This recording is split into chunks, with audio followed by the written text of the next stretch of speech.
People often ask me what makes for the perfect apartment. First of all, it has to have soul. I want one with character. It can't be a cookie cutter apartment. It has to have some attributes that separate it from the competition. Maybe that's pillars, maybe that's extra tall ceilings, maybe that's chestnut windows. But I want it to feel special. I want it to be stylish. I want it to look smart. I want to feel good when I come home. I want my friends and family to be impressed when they come over. And it's nice to have an extra bathroom for guests and an extra bedroom when I need them.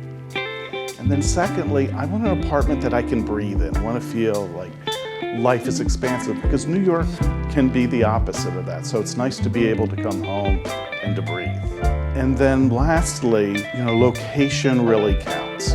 I'd like to have some parks nearby, and we just happen to have Union Square and Madison Square, which are two of the most vibrant parks in all of New York City.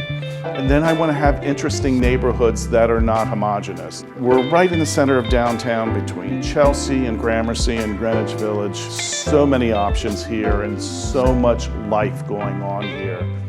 It's one of the reasons you want to live in New York.